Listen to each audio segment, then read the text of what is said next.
El Partido Justicialista en este momento tiene 3 escisiones y sin embargo las 3 lo representan. La Unión Cívica Radical tiene 3 también, tiene la Coalición Cívica, tiene el grupo de Margarita Stolbizer y tiene el grupo de Ricardo Alfonsín. Y si vamos a hacer autocrítica con los partidos mayoritarios, históricos de nuestro país, también tenemos que hacerlo con los partidos nuevos. Porque el PRO también tuvo una escisión.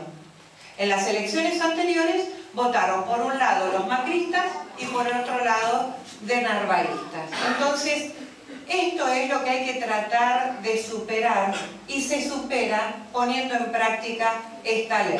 ¿Por qué? Porque en estas elecciones primarias, simultáneas y obligatorias, al jugar todos con un candidato, no hay problema, pero cuando un partido político tiene varios candidatos, por ejemplo el Frente para la Victoria en Dolores va a tener 2 candidatos, va a pasar a la general el que pase el 1,5% de los votos.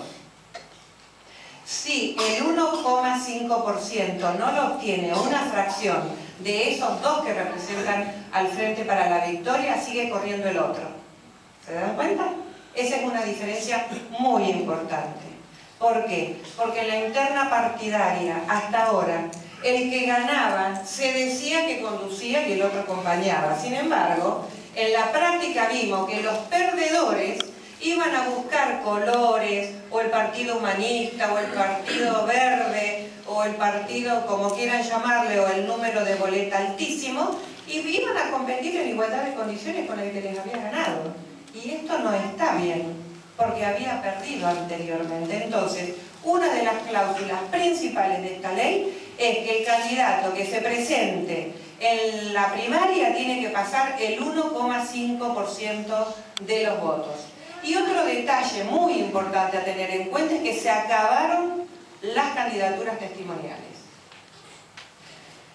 Ustedes recuerden que hace unas elecciones atrás el que iba candidato a gobernador, por las dudas que no los votaran, también iba candidato a senador o primer diputado, porque si no le llegaban a sumar suficientes votos y no ganaba la elección para su cargo, tenía una opción, es decir, jugaba con red, digamos, con colchón, como decimos nosotros. Eso está mal, porque esa es una especulación política. Y en las anteriores también hubieron intendentes, que eran intendentes y eran candidatos a primer concejal por las dudas que la gente no lo votara. Entonces, estas cosas están superadas. Primero, porque el que pierde no va a la general. Segundo, porque no puede ser candidato más de por una categoría por partido político.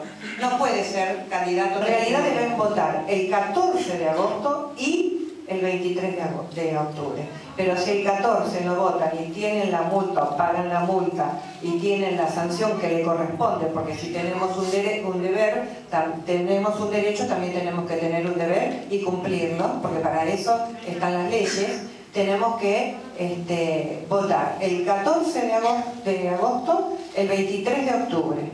En el supuesto caso que el ganador en la nacional, el 23 de octubre, pase el 45% de los votos, no hay balotaje. No hay balotaje. Si el que sale primero tiene un porcentaje de votos que supera el 40%, pero no llega al 45%, y la diferencia entre el segundo es de 10 puntos o más de 10 puntos, tampoco hay balotaje.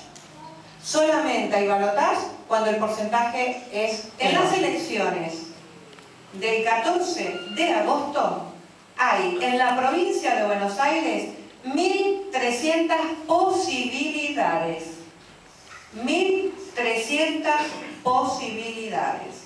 Entonces creo que vale la pena aprender, concientizarse, analizar, preguntar, repreguntar, hacerse un criterio propio e ir a votar ya sabiendo qué vamos a hacer, para no confundirnos cuando entremos al cuarto oscuro, porque va a ser impactante la cantidad de boletas y de opciones que van a tener para poder emitir su voto.